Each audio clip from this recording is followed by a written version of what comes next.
आप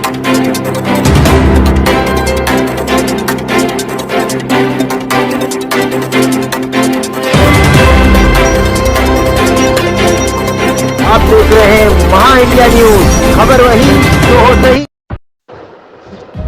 पीएम मोदी जहां एक तरफ चुनावी सभा में ये यकीन दिलाने की कोशिश करते नजर आते हैं कि कांग्रेस मुसलमानों की पार्टी है, कांग्रेस हिंदुओं से प्रॉपर्टी लूट कर मुसलमानों को देना चाहती है, वो हिंदुओं को ये यकीन दिलाने की कोशिश करती है कि कांग्रेस ने हमेशा मुसलमानों का ही भला चाहा है।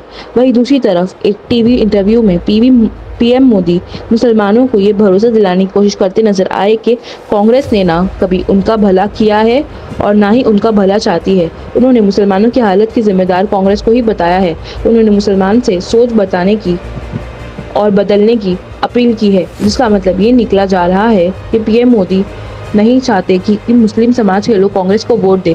जाहिर है, अगर मुस्लिम समुदाय के लोग कांग्रेस को वोट नहीं करेंगे तो वो दूसरे विकल्प के रूप में AIMIM को ही चुनेंगे, क्योंकि पीएम मोदी द्वारा इसी चुनाव में मुसलमानों के लिए इतनी हेट स्पीच दी गई है। तो जाहिर है कि मुस्लिम समुदाय के लोग कांग्रेस की बजाय बीजेपी को वोट नहीं देंगे।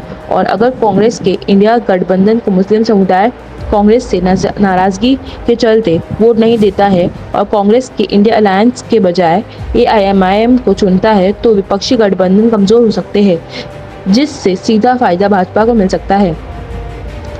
वैसे भी AIMIM द्वारा भी यही मुद्दा उठाकर मुस्लिम समुदाय को सेक्युलर पार्टी से दूर किया जाता है कि कांग्रेस और सेक्युलर पार्टीज में उनके लिए कभी कुछ नहीं किया जाता है। वही बात अब पीएम मोदी ने भी कही है, जिसके बाद लोग यही अनुमान लगा रहे हैं कि पीएम मोदी चाहते हैं कि मुस्लिम समुदाय के लोग अपनी सोच बदले और कांग्रेस के इंडिया अलायंस की बजाय कोई और विकल्प तलाश करें। बताते चले कि आए दिन AIMIM पार्टी पर बीजेपी की भी टीम होने के आरोप लगते रहते हैं। लोग सवाल उठाते हैं कि बीजेपी AIMIM पार्टी पर इतनी मेहरबान क्यों है। AIMIM के नेताओं के खिलाफ ED CBI की कार्रवाई क्यों नहीं की जाती, जबकि बाकी के ऑलमोस्ट सभी विपक्षी पार्टियों जैसे शिवसेना, UBT, NCP, शरद पवार गुट, कांग्रेस आप सहित कई पार्टियों के दिग्गज नेताओं या तो जेल में बंद है या फिर जेल में काफी लंबे समय तक रहकर वापस आ गए हैं। लेकिन AIMIM के कोई नेता के पीछे कभी कोई ED या CBI के अधिकारी नहीं पड़े थे।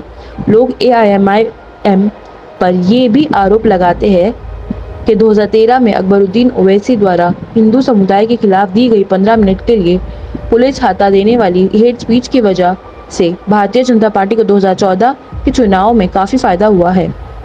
ऐसा माना जाता है कि अकबरुद्दीन ओवैसी की वही स्पीच दिखाकर हिंदू समुदाय को भड़काकर 2014 में भारतीय जनता पार्टी ने ज्यादा से ज्यादा वोट बटोरने में कामयाबी हासिल की थी।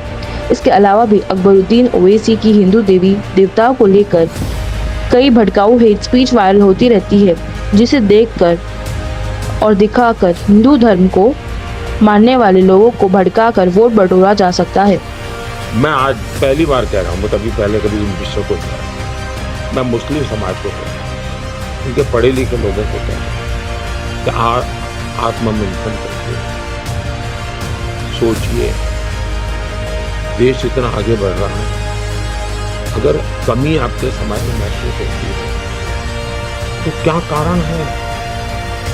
सरकार की व्यवस्थाओं का बेनिफिट कांग्रेस के जमाने में आपको क्यों नहीं मिला? क्या कांग्रेस के कालखंड में आप इस दुर्दशा के शिकार हुए हो क्या? आत्ममंथन कीजिए और एक बार तय कीजिए, ये आपके मन में जो है कि सत्ता पे हम बिठाएंगे, हम उतारेंगे, उसमें आप अपने बच्चों का भविष्य खराब कर रहे हो। Subscribe and press bell icon to get daily updates.